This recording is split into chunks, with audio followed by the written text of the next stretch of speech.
మాది నర్సాపేట. నా పేరు రాణి. నేను చెప్పే సాక్ష్యం ఏంటంటే, నా భర్త బయటికి వెళ్ళినప్పుడు కొంచెం కాల్లో దుంప దిగింది. అది దిగి 3 సంవత్సరాలు ఉంది కాల్లో. హాస్పిటల్కి వెళ్ళి స్కానింగ్లో చేయించినా కానీ అది బయటికి రాలా. 3 సంవత్సరాల తర్వాత బయటకు వచ్చి తీసేసాం. తీసేపించి నాకు కూడా నొప్పి వస్తుంది. పనికి వెళ్ళి నాకు కూడా అసలు పని చేయలేకపోతున్నాడు. నొప్పి వచ్చినప్పుడు కాలు నిలబెట్టలేకపోతున్నాడు. అయితే ఇంటి ఎదురుగా మా చిన్న అత్తయ్య వాళ్ళు ఇక్కడికి వచ్చారు. ఆ ప్రేయర్ ఆయిల్ తీసుకొని వెళ్ళి ఆ కాలుకు రాసినాక దేవుడు ముట్టి స్వస్థపరిచాడు. అందుని బట్టి నేను ఇక్కడికి వచ్చి సాక్ష్యం చెప్తున్నాను అనుకున్నాను. దేవునికి స్తోత్రాలు. నేను ఇంకో సాక్ష్యం చెప్పబోతున్నాను. నేను ఇక్కడికి ఏప్రిల్ నుంచి వస్తున్నాను. సెప్టెంబర్ నెలలో బాగా నాకు కిడ్నీ నొప్పి వస్తుంది రైట్ సైడ్.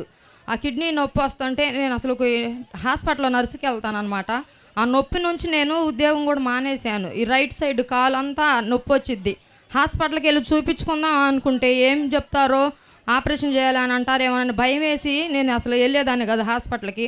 ఇక్కడికి వచ్చినాక అయ్యగారు చెప్పారు, నీ కిడ్నీ సమస్య ఉంటే దేవుడు ముట్టుతున్నాడు ఈరోజు అని చెప్పి, నడుము నొప్పితో బాధపడుతున్న వాళ్ళు ముడుతున్నాడు అని చెప్పారు.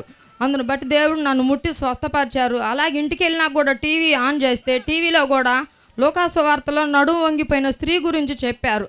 సాక్ష్యం ద్వారా దేవుడు నన్ను ముట్టి స్వస్థపరిచాడు. అందును బట్టి స్తోత్రాలు. అయ్యగారికి వందనాలు.